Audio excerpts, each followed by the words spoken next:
নমস্কার বন্ধুরা, আমি মাধবী আর আমার চ্যানেল মাধবী পালে সকলকে জানাই অনেক স্বাগত। আজকের আমি ফুলকপি আলু দিয়ে কাটাপোনা মাছের ঝোল করছি আর এটা পাঁচফোড়ন দিয়ে করছি। তাহলে চলুন আজকের রেসিপিটা আপনাদের সাথে শেয়ার করি। আজকের রেসিপিটা খুবই সিম্পল একটা রেসিপি। তো তার জন্যে প্রথমে আমি এখানে কড়া নিয়ে নিয়েছি আর কড়াতে এখানে আমি তেল দিয়ে দিচ্ছি। প্রথমে তেল দিয়ে এর মধ্যে আমি মাছগুলোকে ভেজে নিচ্ছি আর মাছগুলোকে আমি নুন হলুদ একটু লঙ্কার গুঁড়ো 1 চামচ সর্ষের তেল দিয়ে ভালো করে মাখিয়ে রেখে দিয়েছিলাম 10 মিনিটের জন্য, যাতে নুন হলুদটা সমস্ত কিছু ঢুকে যায়। তারপরে তেলটা যখন গরম হয়েছে মাছগুলোকে আমি এপিট ওপিট করে ভেজে নিচ্ছি লাল লাল করে।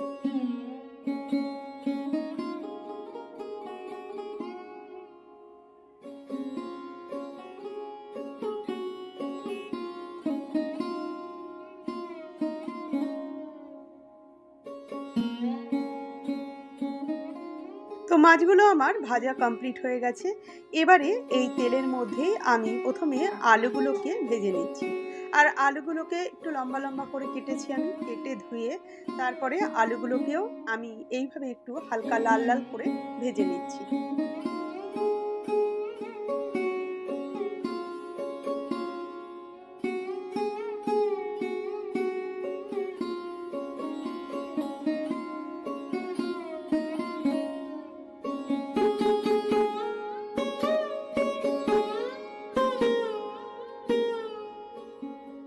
দেখুন আলুগুলো আমার ভাজা হয়ে গেছে, এবার আলুগুলোকে আমি তুলে নিচ্ছি।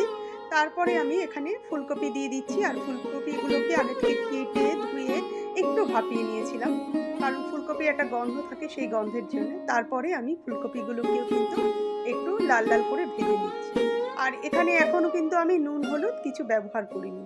তো দেখুন ফুলকপিগুলো আমার ভাজা হয়ে গেছে, এবারে কিন্তু আমি ফুলকপিগুলোকে সব তুলে নিচ্ছি।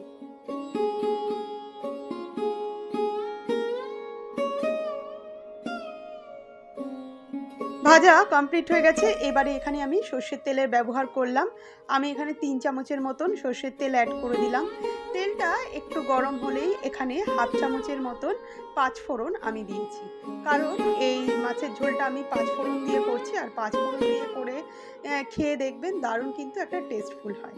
তো যেই একটা স্মেল বেরিয়ে গেছে তারপরে এখানে আমি আদা আর কাঁচা লঙ্কা ব্যবহার করছি। আর এই রেসিপিটা খুব সিম্পল, ঘরোয়া একটা রেসিপি, কিন্তু খেতে কিন্তু খুবই ভালো লাগে। আর এরকম শীতকালে আলু দিয়ে ফুলকপি আলু দিয়ে কাটাপোনার মাছের ঝোল আর তার সঙ্গে পাঁচফোড়ন একটা ফ্লেভার খুবই ভালো লাগে। তো আদা আর কাঁচা লঙ্কাটাকে একটু ভালো করে কাঁচা অবস্থায় একটু ফ্রাই করে নিলাম, যাতে কাঁচা ভাবটা কেটে গেল। তারপর একটা টমেটোকেও আমি লম্বা লম্বা করে কেটেছিলাম, সেই টমেটোটাকে অ্যাড করে দিলাম, সঙ্গে 5-6টা কাঁচা লঙ্কা দিলাম। দেওয়ার পরে তারপরে ভালো করে আবার আমি মিশিয়ে নিচ্ছি। আর সঙ্গে আমি যেহেতু টমেটো দিয়েছি তাই আমি এখানে 1 চামচ নুনের ব্যবহার করলাম। নুনটাকে দিয়ে ভালো করে আমি কিন্তু মিশিয়ে নিয়েছি। তো দেখুন যেই আমার একটু ভাজা ভাজা হয়ে এসছে তারপরে এখানে আমি কিছু গুঁড়ো মশলার ব্যবহার করছি। তো গুঁড়ো মশলার মধ্যে আমি এখানে কাশ্মীরি লঙ্কার গুঁড়ো নিয়েছি, যেহেতু আমি একটা লঙ্কার গুঁড়ো ব্যবহার এই লঙ্কা কাঁচা লঙ্কা ব্যবহার করেছি তাই কাশ্মীরি লঙ্কার গুঁড়ো, ধনের গুঁড়ো 1 চামচ, জিরের গুঁড়ো 1 চামচ, হলুদের গুঁড়ো 1/2 চামচ, এই সমস্ত কিছু দিয়ে সামান্য একটু জল দিলাম, দিয়ে এবারে কিন্তু ভালো করে আমি মশলাটাকে কষিয়ে নিচ্ছি।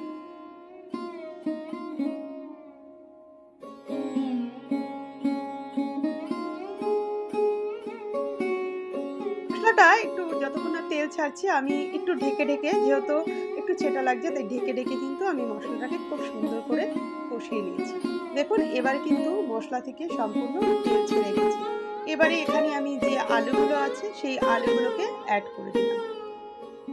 আলুগুলোকে অ্যাড করে দিয়ে তারপরে কিন্তু আমি ভালো করে কষিয়ে নিচ্ছি আর আমি একটু ঢেকে ঢেকে কষিয়ে নিচ্ছি, যার ফলে আলুগুলো কিন্তু পুরো ভেতরে সিদ্ধ হয়ে যাবে। তারপরে আবার একটু ঢেকে দিলাম আর সামান্য একটু জল আমি ব্যবহার করেছিলাম যাতে একটু কষানোর সময়, এবং দেখুন আলুগুলো কিন্তু আমার সেদ্ধ হয়ে গেছে। এবার আলুগুলো যখন সেদ্ধ হয়ে গেছে তখন এর মধ্যে আমি কিন্তু ফুলকপিটাকে ব্যবহার করছি আর ফুলকপিটাকেও কিন্তু এখানে আমি অ্যাড করে দিচ্ছি।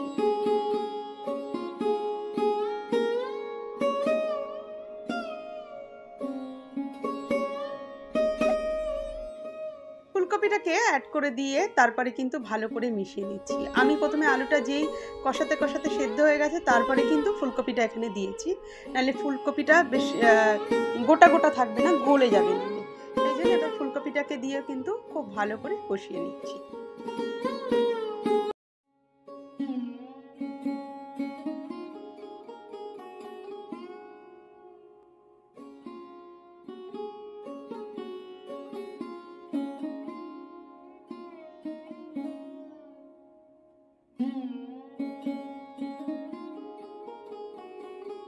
ফুলকপি দিয়ে কষানোর পর তারপরে এখানে আমি জল দিয়ে দিচ্ছি, আর এখানে ঈষদুষ্ণ জল দিচ্ছি। আমি সবসময় রান্নাতে একটু ঈষদুষ্ণ জল ব্যবহার করি, যার ফলে কি যে কোনো রান্না সেটা পানসা ভাব আসে না। তো জলটাকে দিয়ে দিলাম। আমি এখানে 2 কাপের মতন জল দিয়েছি। আমি একটু ঝোল রাখবো মাছের, সেই জন্য আমি দিয়েছি। দিয়ে ভালো করে এবারে আমি ঢেকে দিয়েছি, ঢেকে এটা ফুটতে দিচ্ছি। তো একটু যেই চলে এসছে মানে তারপরে আমি এখানে মাছগুলোকে সব ছেড়ে দিয়েছি। তার আগে একটু ফুটিয়ে নিয়েছি, তারপর মাছগুলোকে দিয়ে আবার আমি 2 মিনিট ফুটিয়ে নিচ্ছি। তো আবার ঢেকে দিলাম, ঢেকে দিয়ে আবার একটু মিশিয়ে দিলাম। তারপরে মাঝখানে একটু নুনের দরকার ছিল, একটু নুন দিয়ে দিলাম। আবার আমি ভালো করে নাড়িয়ে দিলাম।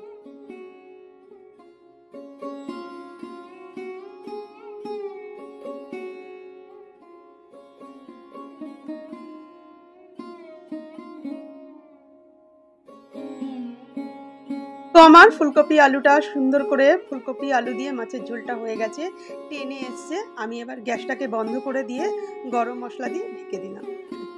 দেখুন এবারে আমি ফিরে এসেছি, কত সুন্দর একটা কালার এসছে। যেরকম কালার এসছে খেতেও কিন্তু দারুণ হয়েছিল। খুব সিম্পল, আর 5 ফোড়ন দিয়ে কিন্তু রেসিপিটা রান্না করে দেখবেন, দারুণ খেতে লাগে। তো কেমন লাগলো আমার রেসিপিটা অবশ্যই জানাবেন। যদি ভালো লাগে তাহলে আমার পাশে থেকে আমাকে উৎসাহিত করবেন। আর আগামী দিনে আমি এই ধরনের রেসিপি নিয়ে আসবো আমি মাধবী। সম্পূর্ণ ভিডিওটা দেখার জন্যে আপনাদেরকে জানাই ধন্যবাদ।